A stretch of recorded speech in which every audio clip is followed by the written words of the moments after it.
Assalamualaikum warahmatullahi wabarakatuh. Perkenalkan, nama saya Kevin Valensky, saya dari kelompok 3. Dan hari ini saya ingin menjelaskan tentang bisnis kuliner yang kelompok kami pilih, yaitu kebab Turki Babat. Kenapa kebab? Karena makanan ini nggak cuma enak, tetapi juga punya peluang bisnis yang sangat menjanjikan. Nah, dalam presentasi hari ini, saya ingin membahas tentang visi, misi, tujuan, struktur organisasi, proses bisnis, hingga tantangan dan solusi dalam menjalani bisnis kebab ini. Tentunya memang tidak mudah, tetapi izinkan saya hari ini mempresentasikan hasil dari kerja keras kelompok kami. Yuk, mari kita mulai. Yang pertama, visi dan misi. Yang pertama, visinya teman-teman. Visinya apa? Visi kami adalah menjadi kedai kebab dengan kualitas rasa dan pelayanan yang memuaskan pelanggan, serta menjadi pilihan pertama masyarakat Cirebon untuk mencari jajanan sehat dan lezat. Nah, dari visi ini, saya sendiri tidak ingin kalau kebab ini saya cuma hanya menjual kebab. Tetapi saya ingin memberikan pengalaman kuliner yang berkualitas, baik dari segi rasa maupun dari pelayanan. Lalu untuk mewujudkan misi ini tentunya kami punya beberapa misi utama. Yang pertama adalah menggunakan bahan baku yang segar, berkualitas dan berkualitas. Karena rasa kebab yang enak ini tentunya berasal dari bahan yang baik, teman-teman. Jadi nggak mungkin kalau misalkan bahannya nggak fresh, bahannya mungkin tidak sesuai dengan apa yang konsumen harapkan, tentunya ini menjadi suatu kendala. Maka dari itu, untuk menjalankan dari visi yang sudah saya sebutkan tadi, tentunya kami harus menyediakan kebab dengan kualitas bahan-bahan yang lebih segar. Nah, yang kedua, membangun jaringan bisnis yang kuat dengan mitra dan supplier. Dengan memiliki relasi yang baik dengan para mitra dan supplier, yang pastinya pasokan bahan baku pasti jauh lebih terjamin dan bisnis pastinya lebih stabil. Nah, yang ketiga, mengembangkan menu kebab yang inovatif. Nah, ini sangat-sangat penting karena agar pelanggan ini tidak bosan, teman-teman, dan selalu penasaran dengan varian baru dari kami begitu. Nah, di sini kami tidak hanya menyediakan kebab biasa, teman-teman, tetapi kami juga menyediakan beberapa varian-varian lainnya, seperti contohnya yang baru kami keluarkan yaitu kebab pisang keju. Nah, kenapa ya seperti ini? Karena terkadang ada yang beberapa konsumen yang mungkin tidak terlalu suka dengan daging sapi dan lain segala macam dan mereka prefer cari makanan-makanan yang manis. Nah, maka dari itu kami mencoba untuk menghadirkan inovasi terbaru dengan mencoba dengan kebab pisang keju. Nah, ternyata ini sangat amat laris. Nah, dari situ saya mencoba untuk mengembangkan menu-menu kebab ini lebih inovatif. Dan kami juga mencoba untuk menjual burger, shawarma, lalu juga hotdog. Kami mencoba untuk mencari inovasi-inovasi terbaru dan menyamakan dengan selera masyarakat agar kedai kebab yang kami buka ini bisa jauh lebih sukses dari sebelumnya. Nah, selanjutnya kami ingin menjelaskan tentang tujuan dan alasan mengapa kami memilih kebab ini dan lain segala macam. Yang pertama, untuk tujuannya adalah membuka peluang pekerjaan bagi kita dan orang lain yang ingin bekerja di industri makanan sehingga banyak kemungkinan mempunyai cabang di berbagai daerah dan modal yang relatif rendah dengan pasar yang luas. Dan untuk tujuan ini sebenarnya teman-teman kami ini sangat amat rindu untuk banyak orang yang mungkin mau mencoba dalam bisnis kuliner dan lain segala macam. Maka dari itu tujuan kenapa kami membuat bisnis kebab ini karena beberapa dari kami sebelumnya memang kami ini bekerja di bidang kuliner. Maka dari itu kami juga ingin membuka peluang-peluang pekerjaan untuk para orang lain untuk bisa bekerja di industri makanan. Tentunya dengan beberapa cross check ya, beberapa karyawan-karyawan yang kami pilih juga kami ingin untuk mempunyai standar yang tinggi begitu. Jadi nggak cuman mungkin hanya bisa masak dan lain segala macam, tetapi kami ingin menyamakan dengan standar kami sendiri dalam membuka kebab.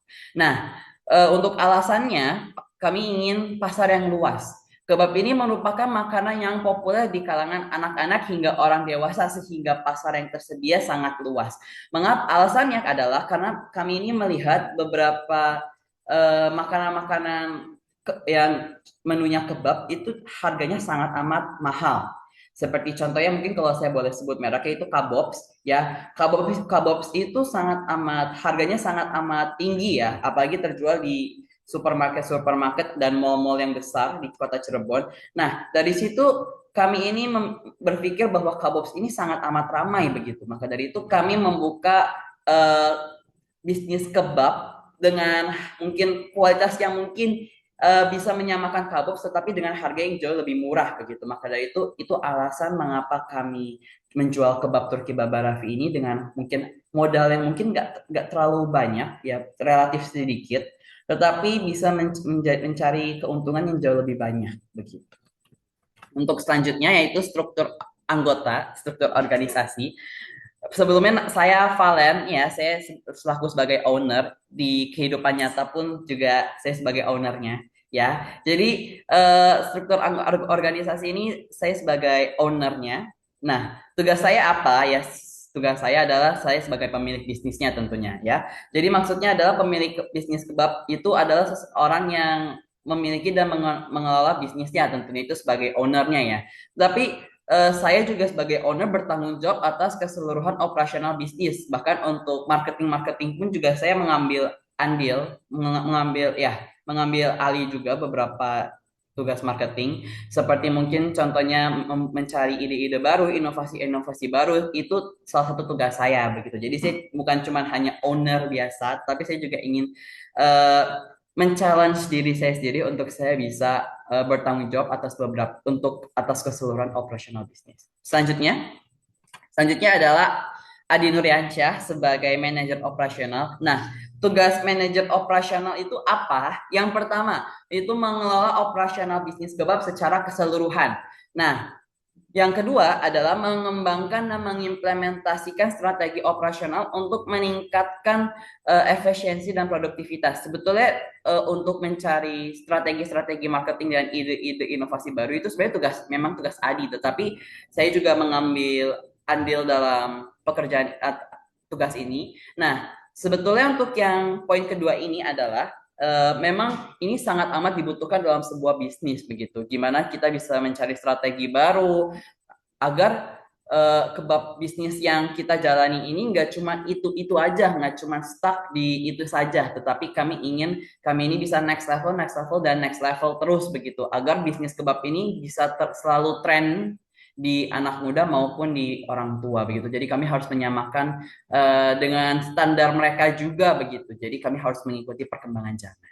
Yang ketiga adalah mengawasi dan mengelola staf operasional termasuk kepala dapur, kepala kasir dan staf lainnya. Jadi Adi ini yang akan selalu mengawasi ibaratnya sebagai manajer paling utama begitu. Jadi beliau yang akan mengawasi semua staf-staf lainnya, semua kokis bahkan kasir dan lain segala macam itu semua menjadi tanggung jawab dia begitu. Yang selanjutnya adalah Kalia Rosiana as head chef. Nah, untuk tugas-tugasnya itu yang pertama adalah mengelola operasional dapur termasuk bahan baku, peralatan dan staf. Nah, yang kedua adalah mengawasi produksi kebab untuk memastikan kualitas dan keamanan. Yang ketiga adalah mengembangkan serta memperbaharui menu guna meningkatkan penjualan. Yang keempat, mengelola persediaan bahan baku dan peralatan. Yang kelima, memastikan kebersihan dan sanitasi dapur. Yang keenam, mengatur jadwal pelatihan dan evaluasi staf dapur. Yang ketujuh, mengawasi biaya operasional dan mengusulkan. Nah, untuk tugasnya Oci ya sebagai head chef itu beberapa itu sebenarnya ada banyak, cuman saya singkatkan menjadi 7 ya. Nah, sebagai head chef tentunya tugas yang cukup berat karena sebagai seorang head chef itu harus mengepalai semua koki-koki yang ada yang yang bekerja gitu di dapur. Nah, yang ingin saya highlight adalah yang nomor 6, mengatur jadwal pelatihan dan evaluasi staf dapur. Nah, kami ini sebagai bisnis kebab ya, kami ini selalu ingin mengevaluasi semua masukan-masukan dari para pelanggan. Misalkan mungkin ada yang salah pesanan dan lain segala macam, itu akan dievaluasi selama 1 minggu. Jadi kami akan melakukan evaluasi selama 1 minggu.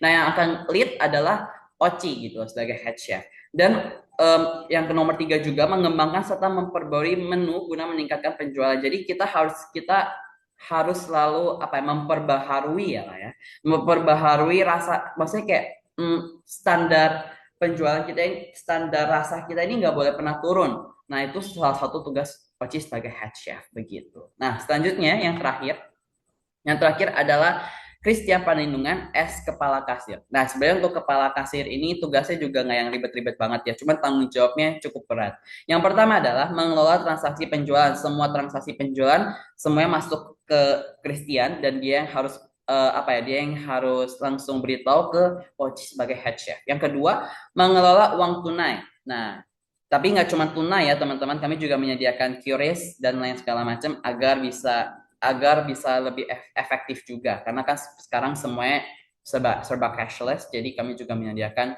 pembayaran non cash. Yang ketiga adalah mengelola stok barang. Jadi semua stok-stok barang, pokoknya semua stok barang yang tersedia itu dia harus tahu gitu loh. Jadi biar misalkan mungkin menu A, B, C mungkin habis, ya udah berarti dia harus apa ya? Berarti Christian ini sebagai kepala kasir dia harus bisa bilang kalau misalkan menu A, B, C ini habis. Jadi mungkin bisa pesan menu yang lain.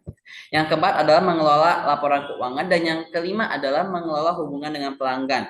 Nah, yang keempat ini adalah ya setiap 1 bulan sekali ya biasanya kami pasti akan melakukan laporan keuangan. Jadi kita harus bisa lihat cash yang masuk dan cash yang keluar kira-kira kita laba atau rugi ya, bahkan juga mungkin pembelian bahan baku dan lain segala macam itu semua harus masuk ke Christian sebagai kepala kasir biar dia bisa mengelola laporan keuangan di akhir bulan. Jadi kita bisa tahu apakah kita laba atau rugi. Yang kelima, mengelola hubungan dengan pelanggan ini juga sangat penting biar kita ini bisa punya relasi begitu. Jadi ya mungkin ini salah satu tugasnya juga. Selanjutnya adalah proses kebab Turki. Nah, ini yang akan saya jelaskan. Yang pertama adalah pengorganisasian. Nah, biar bisnis ini bisa berjalan dengan lancar, tentunya kita ini memiliki sistem pembagian tugas yang jelas. Contohnya mungkin seperti manajer. Manajer itu ngapain? Manajer itu mengatur operasional bisnis. Yang kedua, kasir. Kasir itu ngapain sih? Oh ya, kasir itu adalah bertanggung jawab atas transaksi. Dapur dan juru masak tuh ngapain? Nah, itu juga kita kita juga apa ya? Kita sesuaikan dengan job desk mereka begitu. Nah, mungkin ini agak susah ya, tetapi agar semua tim itu bisa berjalan dengan baik, ya kita juga harus bisa apa ya? Menempatkan orang-orang itu di job desk mereka masing-masing gitu. Misalkan kita eh, buka lowongan kerja sebagai kepala kasir gitu kan, kita nggak mungkin kita masukin dia masuk ke juru masak kan, nggak mungkin karena tidak sesuai dengan job desk. Nah, pengorganisasian ini sangat penting gitu untuk bisa menjalankan bisnis dengan baik gitu. Nah, kami juga menerapkan rapat rutin setiap minggunya dan sistem laporan gitu. Jadi biar nggak ada miskomunikasi. Misalkan dalam 1 minggu ini apa aja yang sudah terjadi, apa aja eh, mungkin ada yang salah pesanan dan segala macam, kita harus bisa meningkatkan cara kerja kita begitu dan kita harus bisa mengevaluasi 1 minggu 1 kali begitu. Nah, yang kedua adalah pengelolaan bisnis ya. Pengelolaan bisnis. Dalam pengelolaan bisnis itu ada beberapa aspek utama yang harus kita perhatikan ya. Yang pertama sumber daya manusia gitu. Nah, sumber daya manusia itu bagaimana? Jadi kita harus meningkatkan kualitas tim dengan pelatihan dan pengembangan supaya pelayanannya tetap optimal gitu. Jadi kita ya sesuai seperti apa yang sudah saya katakan sebelumnya, kita ini harus bisa meningkatkan kualitas tim. Caranya gimana? Dengan cara evaluasi per minggunya begitu. Evaluasi per minggunya, jadi kita bisa tahu orang A ini mungkin kurangnya di mana. Oh ya, kita bisa evaluasi harusnya next seperti ini gitu. Oh misalkan Kaulia Rosiana as head chef gitu, salahnya ada di mana, kurangnya ada di mana. Jadi kita bisa evaluasi itu setiap 1 minggu sekali biar kita bisa tahu perkembangannya bagaimana gitu. Yang kedua juga adalah keuangan. Nah, setiap minggunya atau setiap bukan setiap minggu, tetapi setiap bulan ini kami melakukan analisis keuangan ya, seperti yang saya bilang, laporan keuangan. Jadi kita bisa lihat pengeluarannya berapa, pemasukannya berapa, jadi biar tetap seimbang, bahkan kalau bisa mungkin pengeluarannya jauh lebih sedikit begitu. Jadi itu yang kami lakukan. Jadi dari sisi keuangan itu yang kami lakukan. Yang selanjutnya adalah operasional. Nah, operasional ini kami ngapain? Jadi kami memastikan bahwa semua proses produksi dari persiapan bahan hingga penyajian dilakukan secara efisien dan efektif gitu. Nah, dengan pengelolaan yang baik, bisnis ini pastinya bisa berjalan dengan lancar, teman-teman. Dan pastinya bisa bersaing di pasar dan terus berkembang sesuai dengan tren yang sedang terjadi begitu. Nah, selanjutnya saya ingin membahas tentang analisis masalah dan solusi. Nah, tentunya dalam menjalankan bisnis ya, pastinya ada tantangan. Nah, tapi setiap masalah saya percaya pasti ada solusi ya, teman-teman. Nah, yang pertama adalah kesalahan pembagian tugas. Nah, ini yang seperti saya sudah jelaskan tadi ya, kita harus menempatkan sumber daya manusia kita ya atau karyawan-karyawan kita ini di tracknya yang benar gitu ya, atau mungkin di job desk yang sesuai begitu kan. Nggak mungkin misalkan seseorang melamar mungkin di bagian head chef malah dimasukinnya ke kepala kasir gitu kan, tidak sesuai dengan job desk. Nah, ini yang harus kita perhatikan gitu sebagai seorang owner atau bahkan mungkin manajer operasional, itu kita harus bisa memilih, kita harus bisa mengcross check juga begitu. Jadi kita harus bisa menyesuaikan orang di tugas mereka masing-masing agar pekerjaan jauh lebih efektif. Nah, yang kedua adalah komunikasi yang buruk. Nah, informasi yang tidak tersampaikan dengan baik itu bisa menyebabkan kesalahpahaman, teman-teman. Nah, solusinya apa? Solusinya ya seperti yang saya sudah katakan tadi, rutin mengadakan rapat dan memberikan arahan yang jelas biar tim ini bisa selalu terkoordinasi. Komunikasi sangat dibutuhkan dalam menjalankan bisnis, teman-teman. Dan saya juga percaya ya komunikasi yang baik bisa menjalankan sebuah hasil yang baik begitu. Yang ketiga adalah kurangnya koordinasi. Jadi jika tim tidak bekerja sama dengan baik, bisnis pastinya bisa terganggu, teman-teman. Nah, solusinya apa? Yang meningkatkan komunikasi dan diskusi tim juga agar semua anggota tim bisa memahami tujuan yang sama begitu. Jadi kita harus bisa satu visi dan misi begitu. Jadi semua karyawan dan segala macam kita harus bisa satu visi dan misi agar apa? Agar kita bisa meningkatkan komunikasi tim yang baik gitu. Nah, dengan menghadapi semua penyelesaian masalah dengan baik, bisnis pastinya bisa berkembang dan pastinya kita bisa memberikan layanan yang terbaik buat pelanggan dan pelanggan bisa terpuaskan. Nah, ya, mungkin ini saja presentasi dari saya. Mohon maaf jika ada salah kata dan salah pembicaraan. Ya, kurang lebih itulah sedikit gambaran tentang kedai kebab Baba Raffi, ya mulai dari visi misi, proses bisnis hingga cara mengatasi tantangan dalam operasional sehari-hari. Jadi saya sungguh amat percaya ya kalau kerja sama tim yang baik dan manajemen yang efisien serta ya inovasi dalam menu dan pelayanan, saya percaya kebab Turki Baba Raffi atau kedai yang kami bikin ini saya percaya bisa menjadi salah satu pilihan utama untuk masyarakat Cirebon bisa mencari jajanan yang sehat dan lezat. Itu saja yang ingin saya sampaikan. Wassalamualaikum warahmatullahi wabarakatuh. Terima kasih semua.